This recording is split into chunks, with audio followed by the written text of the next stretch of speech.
This sucks. It's not even October, and we're already getting big injuries in the NBA. Fred VanVleet has torn his ACL for a Houston Rockets team that I and everybody else was really excited to see what they were going to look like this year. They added Kevin Durant in the offseason, and obviously they can still be really good, but I think Fred VanVleet is one of the more underrated players in terms of what he means to his particular team, and this is obviously a massive injury for that, but also there's a lot of team building stuff built in here that makes it really, really difficult for them to replace VanVleet. And again, for a team that has pretty high expectations this year in Houston. I'm also being really careful about how I pronounce his name because Raptors fans used to get really mad if you said Fred VanVleet, as in like a fleet of ships, rather than VanVleet. So I'm doing it correctly, I promise. So like I said, unfortunately, VanVleet is going to be out for the entire season with the torn ACL, and this is a massive deal for the Rockets because obviously me and everybody else got really excited about what this team was building over the offseason. They were really good last year. They were the 2 seed in the West, but clearly needed an offensive upgrade. They needed a go-to guy, especially at the end of games. Even with all of the young talent on the roster,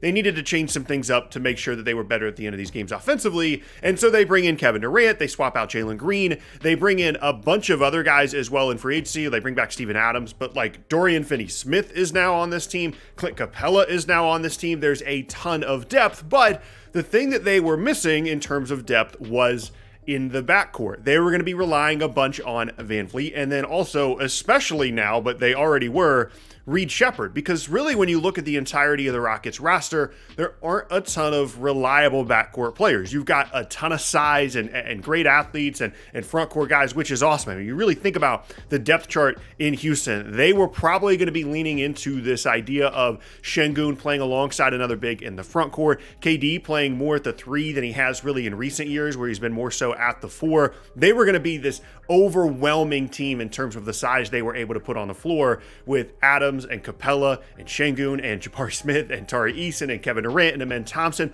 all of these guys. But that also left them a little bit vulnerable in terms of the backcourt. And really, the guys that were going to be in their rotation that you would consider guards, that you would consider backcourt players, were Sheppard and Fred VanVleet. And Sheppard coming off of a disappointing rookie season because, one, the Rockets were just really deep. They didn't need him to play that much. And then when he did play, didn't look that good.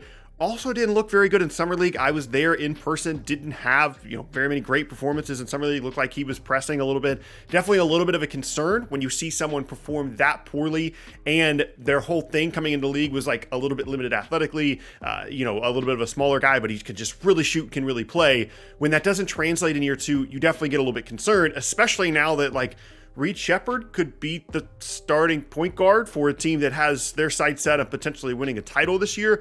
That's a lot of pressure to put on a guy that we have seen basically nothing to indicate at the NBA level, at least, that he's going to be really good. I actually don't think that's what's going to happen. I don't think the Sheppard thing is just going to be automatic. Okay, he's going to start down at the 1. I think something else is going to happen, which we're going to talk about later.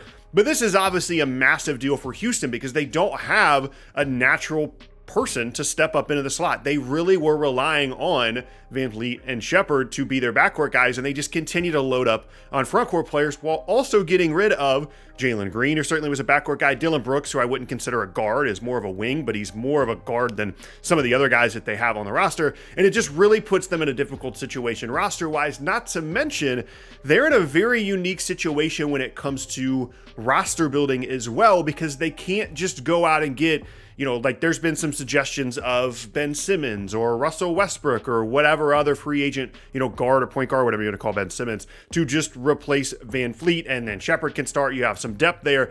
They don't have that option. They're capped out at the first apron. They can't really trade very many players on this roster to be able to get underneath that. And the guys that they could trade, they're not going to because they're really valuable. So the point is, until mid-December, they don't really have the option to bring in some other random free agent point guard until we get almost, a month or 2 into the season. So it's going to be a real struggle just for them to figure out backcourt depth at the beginning of the year. It's going to be Sheppard and Aaron Holiday and not a whole lot else. Now, it's not necessarily like, okay, the season is over for Houston, although VanVleet is really important for them, because I think what's going to happen here is two things. One, I think we're going to see them lean even more heavily into these just gigantic lineups in Houston, where like we could realistically see a lineup of Amen Thompson, Tari Eason, Kevin Durant, Alperen Şengün, and whatever big, Steven Adams or Clint Capella or whatever, or you could put Finney Smith in there at the 4 and then Şengün at the 5, whatever the case may be.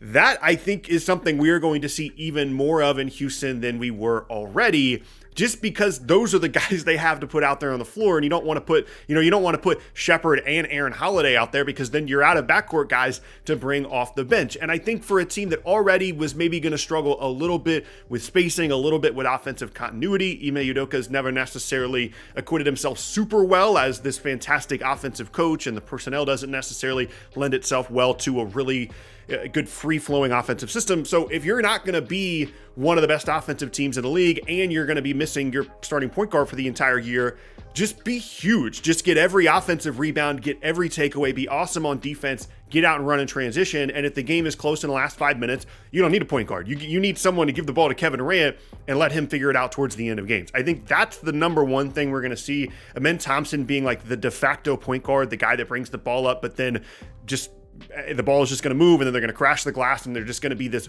team that's going to overwhelm you with size and defense. And I think we're going to see an even heavier reliance on Kevin Durant, which is concerning for a guy of his age and his injury history, but especially in Brooklyn and some in Golden State as well.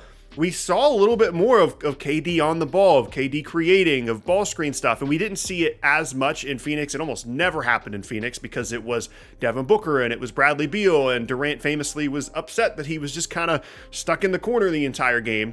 But I think we're going to see a little bit more of that. They're going to play potentially in the half court at least at this kind of maybe not slower pace, like they're going to play fast in transition, but in the half court there's going to be a lot of KD mid-post ISOs and then trying to create off that. There's not going to be as much VanVleet just kind of organizing everyone, and those are going to be a lot of the adjustments I would expect Houston to make throughout the season. The problem with all of that is this team really turned things around once they brought in VanVleet, and then also obviously Brooks in the same offseason. But he was one of the most important players on the entire roster, not just because of how the roster is constructed, as I've talked about throughout the entire video, but in terms of organization, in terms of getting everybody on the same page, in terms of unifying the 5 guys on the floor to all collectively run something resembling a coherent offense. That had a lot to do with bringing in a veteran on-ball guard in Fred VanVleet, and you can't really overstate how big of a difference it is going from that to a second-year guy in Reed Sheppard that you don't really know how good he's going to be, or Amen Thompson, who's unbelievably talented but isn't a point guard, or Kevin Durant, who obviously isn't a point guard, and what that's going to mean for Houston, not to mention some of the roster issues I've already mentioned in terms of not being able to fix this because of the way their roster is put together until, the middle of December. And even at that point, we're talking about bringing in some random free agency point guard that didn't get signed the entirety of the offseason. So make no mistake about it, as it relates to the hierarchy in the Western Conference, what's going to happen with Houston this offseason, this is a massive, massive deal for the Rockets. It's unfortunate that I feel like this happens once a year now, where someone really consequential to the season gets hurt in the middle of the year. Like Chet broke his foot a couple of years ago. Like this always seems to happen, and unfortunately it's happening to the Rockets. I still think they're going to be really good. They're going to be a really interesting team. They're just going to be different, and it's going to be difficult, especially for the first month and a half or so of the season, for them to overcome the loss of someone so important in Fred VanVleet.